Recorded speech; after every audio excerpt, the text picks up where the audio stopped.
Yan, what's up mga kaidol, at tayo nagpapagawa ng cabinet dito mga kaidol sa ating dirty kitchen. Ayan si Kuya. Siya yung ating carpentero ngayon gumagawa rito. Kaya mga kaidol yung ating design. Hindi pa tapos yan mga kaidol yung ating cabinet. Ayan. At na-symbol pa ni Kuya. And then dito mga kaidol, dito naman tayo sa ating ginawang hand railing. Ayan. Ito na yung ating ginawang hand railing dito mga kaidol.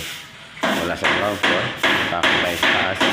Mga kaidol, framing lang ating ginawa dyan dahil tayo ay salamin yung ating ikakabit dyan mga kaidol. Pero chop na lang yung ating mga kaidol. Nabuhin natin yan at atin na lang kukulayan at para maikabit na natin yung ating mga salamin sa ating ditong hand railing mula dito sa ating ground floor hanggang sa second floor mga kaidol. Ayan, ganyan lang po kasimple yung ating ginawa dito mga kaidol. Ayan mga kaidol. And then dito mga kaidol ay nagpapakabit na rin ng pinto. Ayan, nakakabit ng kuya dyan yung ating pintuan.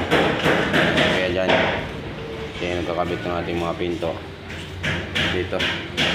Ayan mga kaidol. Dito naman sa ating terrace mga kaidol, ayan, nakapagkalagay na rin tayo ng framing ng ating trellis. Ayan mga kaidol. And then salamin na lang din ang kulang dito mga kaidol. Yan, sa mga sunod na araw ay lalagyan na rin natin ito ng salamin. Ayan. At dito sa ating kwarto tapos na tayo mag-tiles mga kaidol. Ayan. Ayan yung ating pinto. Siya na nag-retouch dito. Nag-retouch sila yung mga kailangan i-retouch mga kaidol.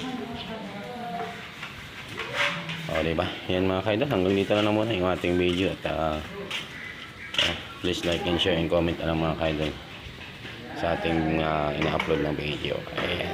Thank you so much and God bless.